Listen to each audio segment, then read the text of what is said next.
Hi, everyone, and welcome to Val Talks Pets, the forum for pet parents and enthusiasts alike. Having been in the pet industry for over 10 years now, I'm going to share with you issues and questions that arise as I work with pet parents on a day-to-day basis. I am not a veterinarian, but I do have certifications in canine, feline, small animal, fish and herptile, and avian health and nutrition from the University of California, Davis Extension. Hi, everyone, and thanks for joining me on this episode of Val Talks Pets. Well, we are in full summer swing, and with all the heat waves we've had and turbulent weather, I can't help but think about summer safety for our pets.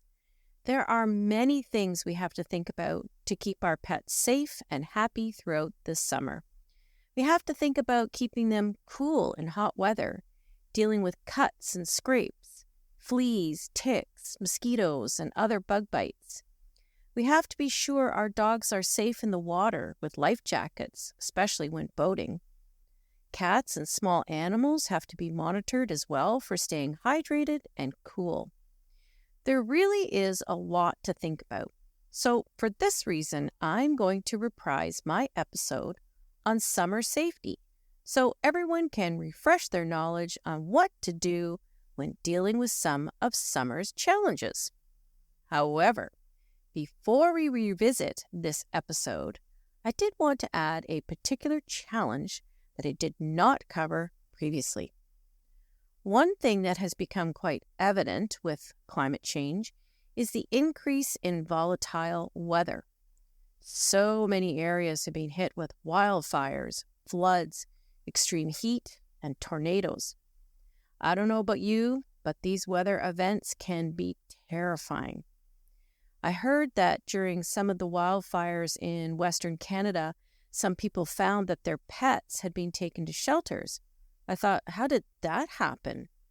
I found out that some people had gone to work or out, and a wildfire had switched direction, endangering the area, and authorities had told people that they could not return to their homes. Well, you can imagine how frantic people were because their pets were in the homes.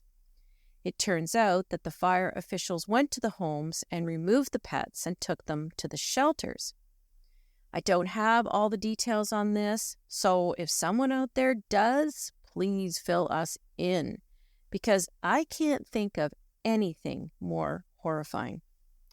For that reason, one of the safety measures for pets becomes a summer safety measure as well. If imminent weather is approaching, that may require you to take shelter in a basement, for example, or be evacuated, you need to be prepared. Do you know where the carrier is for the cat? Do you know all the hiding spots for your cat? Do you have leashes and collars right at hand? If sheltering is imminent, make sure you can grab the cat and the carrier. Make sure the dog's leash is right there. If you may have to flee quickly because of flooding or wildfires, again, think of the animals as well. If you know you may be susceptible to something that may have you flee, make sure you have a pet preparedness bag as well. Food, medication, bowls, collars, leashes, carriers need to live right at the door, all with your own personal things. It's hard to believe that summer safety now embodies thinking as well about possibly running for our lives. But we live in a different climate now, so it has become part of the preparedness. And last but not least, before we revisit summer safety in its entirety, is no dogs in hot cars. It is shocking to think that we actually have to reiterate this every summer, but it seems like we do. No, 5 minutes is still too long. If it's hot outside, do not leave your dog in the car with the window open. It is still too hot. We know this, but some just don't seem to get it. So pass on the info. put it on your Facebook. Do what you can. If you see someone stuck for some reason and needs to leave their vehicle and they have a dog, offer to take the dog to a shady area until they come back. Or ask the closest retailer if they will let the dog come in. Let's see if we can get through the summer without hearing on the news about a dog dying in a hot vehicle. So, let's revisit the other issues we need to review to keep our pets happy and safe this summer, enjoying summer to its fullest.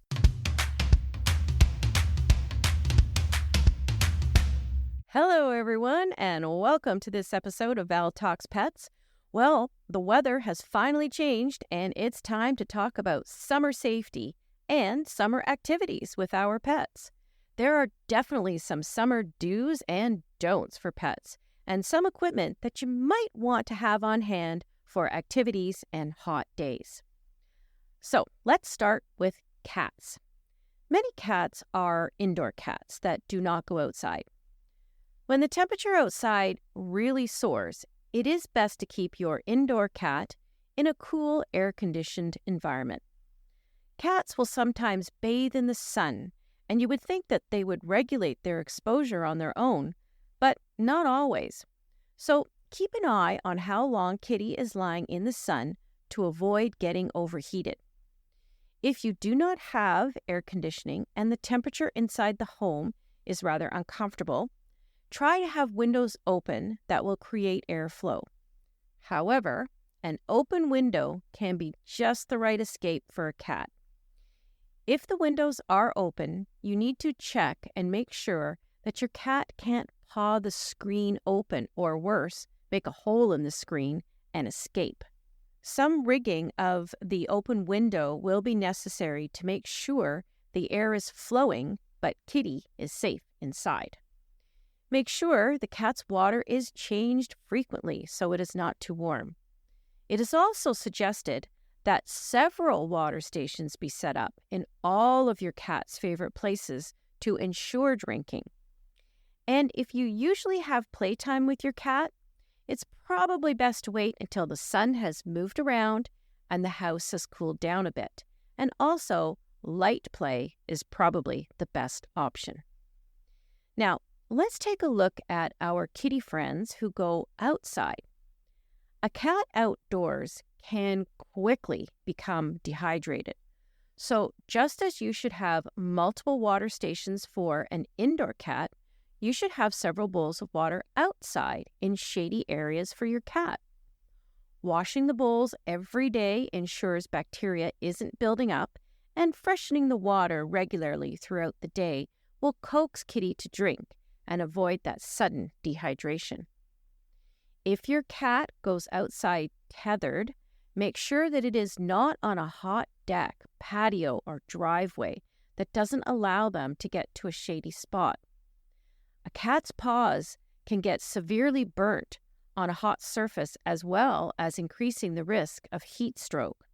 So tethering without refuge is downright cruel. If you can, early morning and early evening outdoor time is probably best in a heat wave. For our kitties who get to wander a bit, the same rules apply, that water must be readily available, and be aware if lawn pesticides have been applied or vermin poison has been set out. Make sure any poison is in a safe container, and if the lawn has just had a treatment, it may be best to skip the outside trip for a day or two. If you just can't keep your cat in and the lawn has been treated, make sure to wash your cat's paws as often as possible. Now, for both indoor and outdoor cats, it is necessary to know the signs of heat stroke. Cats can only pant and or sweat through their foot pads to release heat. If your cat is panting, lethargic, vomiting, or having trouble standing, this could be signs of heat stroke. In this case, the cat's body needs to be cooled immediately, and medical attention needs to be sought if you are finding the symptoms are getting worse, because a cat can go into organ failure very quickly. So applying cool cloths repeatedly, gradually dropping the core temperature, is the route. Don't dunk a cat with heat stroke in a cool or cold bath. This will just accelerate everything into a place you do not want to go, and more than likely, it will turn out badly. As I've said in another episode, you should know the phone number and directions to your nearest emergency vet clinic, and have done your homework first to see if they require a billing of your credit card before looking at your pet. Hopefully, you will have caught the heat stroke right away, and the application of cool cloths will do the trick. Now, besides from providing shade, a cool place, lots of water, some people may be tempted to shave their long-hair cat, thinking this will be cooler for the summer. Well, the answer here is never shave your cat. Their fur is there to keep them warm and cool. Upsetting this part of nature is not a good thing. Plus, a cat can get sunburned just like humans, so exposing their skin is just asking for trouble. What you can do, though, is brush your cat a lot. This will get out undercoat and provide a cooler coat for your cat. Okay, so let's talk about our smaller friends for a bit. A lot of people own rabbits as pets, and it's very tempting to let our little bunnies enjoy some outdoor time on a warm day.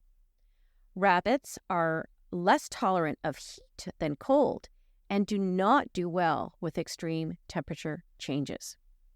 If you decide to keep your rabbit inside, keep in mind the same cautions as for cats. It is best to move their hutch out of direct sunlight and perhaps move their habitat to a cool place if the house is becoming very warm. Bunnies actually enjoy cool ceramic tiles to lie on to keep cool, so you can always add a few tiles into their habitat for this reason. A fan can also be used to help circulate air, but just make sure it is not directly blowing on Bunny. And just as with cats, cool water available at all times and changed regularly is absolutely necessary. Also, washing their greens in cool water adds some moisture to their intake as well. If your bun lives indoors but would like to enjoy some outdoor time for fresh air, sunshine, and some nice grass, you could take your bunny out on a rabbit harness and leash. This way, you can enjoy the outdoor time with them and keep them close and safe and monitor how long they have been in the sunshine and then move them to a shadier place. Now, if you have an outdoor pen or hutch, this works great as well. But again, you will need to watch that your bunny hasn't been exposed to direct sunlight for too long. If you can't move your pen or hutch, then rig up some umbrellas or shade sails. And again, water, water, water.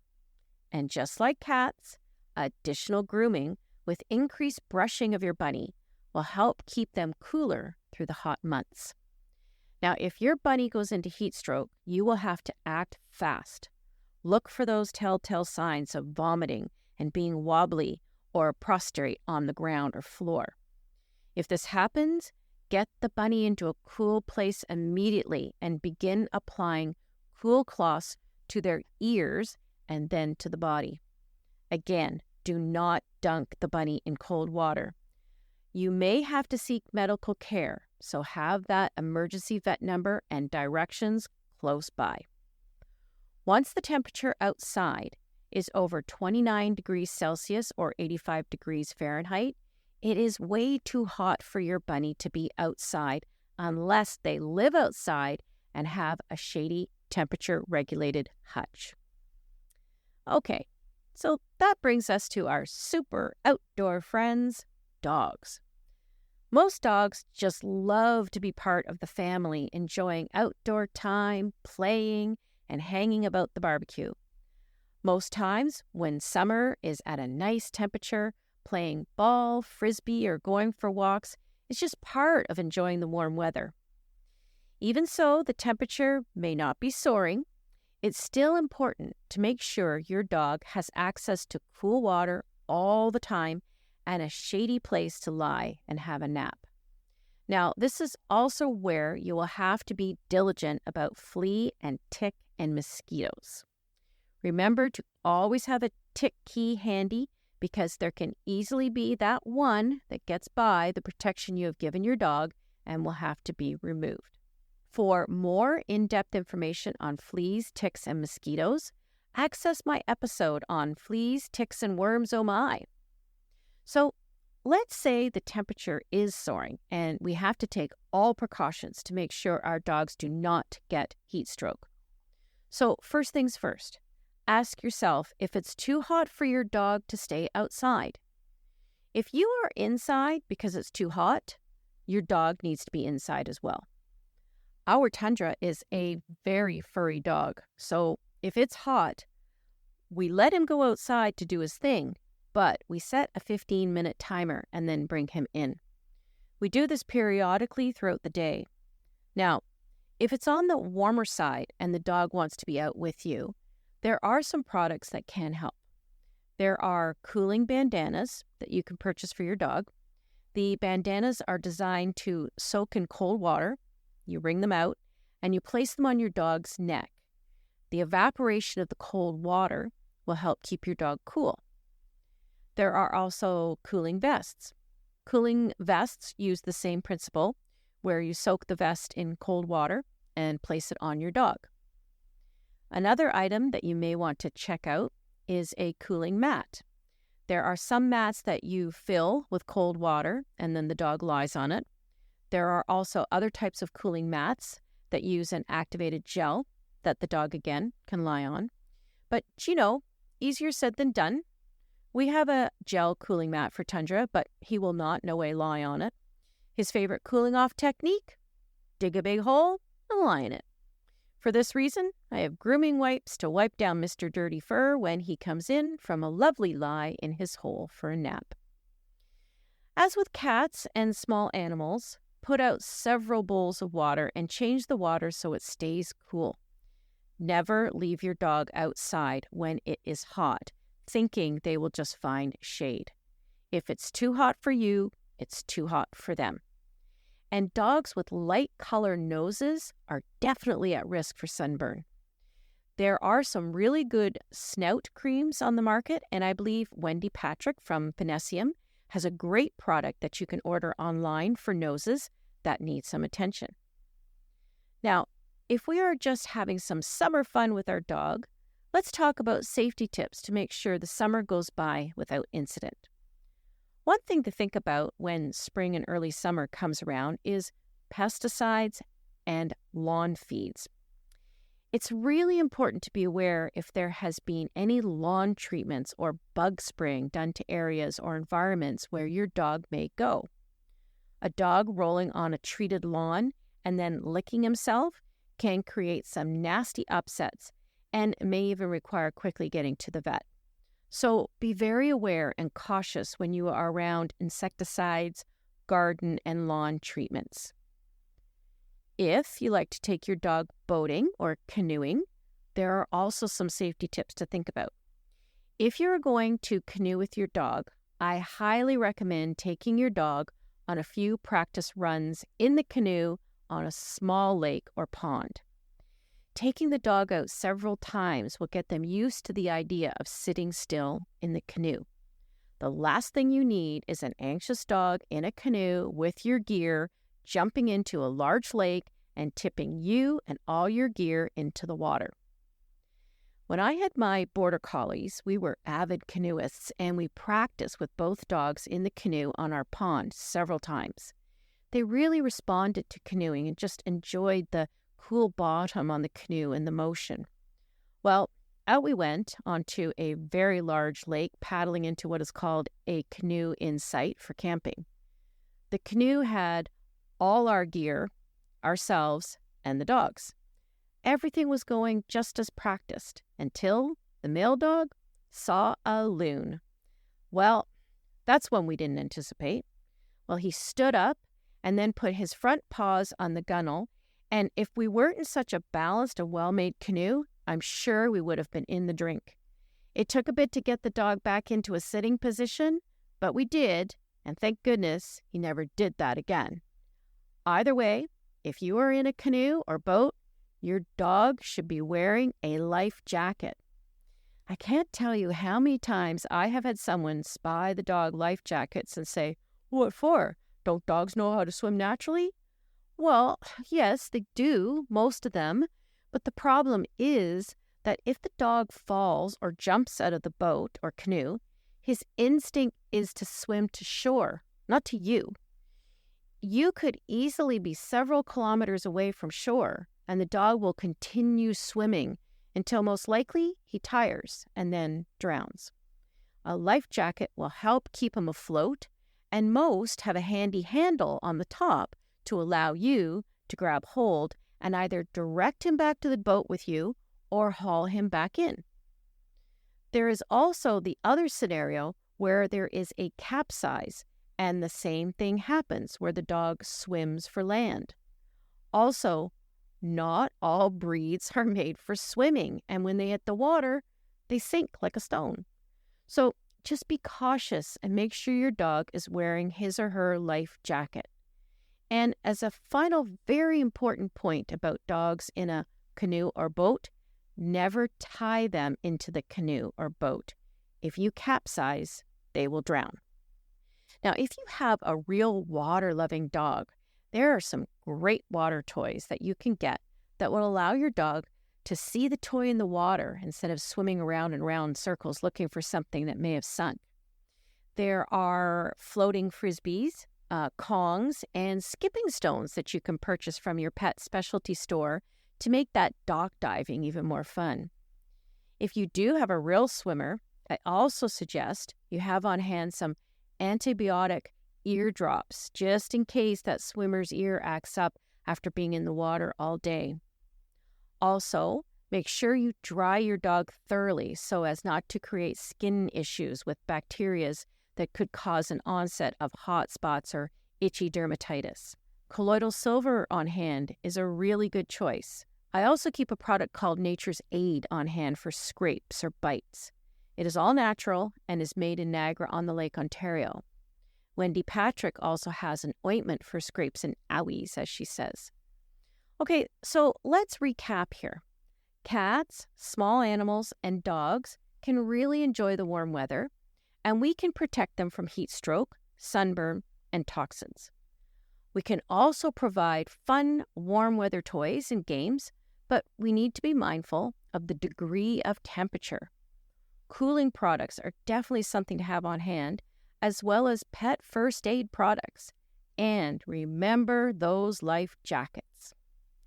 Well, that leads me to my pet peeve section. Well, I bet you can guess what my pet peeve is for this topic. Never, ever leave your dog, cat, or small pet in a car during the summer. It absolutely astounds me that every year there is a story about a poor dog dying in a hot car. Here's a story from last summer. It was a hot day, 28 degrees Celsius, and I and a colleague were out back of the store where the driveway backs onto a park and has trees, and usually only employees use this to park. We were actually watching a groundhog when a SUV pulled up and parked under one of the trees. We didn't recognize the vehicle from any of the other business employees we usually see. A senior woman got out, walked past us, went around the corner, and headed to the grocery store across the way. We looked at each other and thought that was strange, and then I thought I saw something move in her vehicle. I said to my colleague, "Does she have a dog in that car?" So I went over to the vehicle, and sure enough, she had 2 dogs in the car, and the windows were down about 3 inches. They weren't in distress, but they would be, depending on how long she was going to be, and the day was getting hotter. Well, you know what? I wasn't taking any chances, so I called the police. They took about 20 minutes to arrive, because I called a direct line, not the emergency line, and the woman had not returned. The policeman checked everything out, and he was just about to go to the grocery store to try and find her when, lo and behold, who comes around the corner with her shopping cart? Well, you would never believe what happened after that. The policeman was very stern and admonishing for her behavior, and she just argued back that no one had the right to judge what she did because she had parked in the shade and the dogs were fine. She actually told my colleague to go, well, you can imagine what she told her to do, and she was still arguing with the police. Her excuse was that she had taken the dogs to the vet and she just needed to get some groceries, so instead of driving them home and then going back out again, she decided to put them at risk and tempt the fates as to whether they would die of heat stroke or not.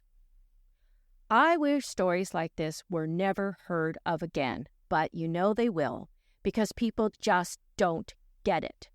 Never leave your pet in a car during the summer or on a warm or hot day. That's it. For those of us who are caring and cautious pet parents, we would never do this, but people keep doing it. So, you could spread the word. Put it on Facebook. Put it on whatever social media you can. Never leave a pet in a hot car. Spread the word, everyone. Save a pet. Because as I say, knowing is caring.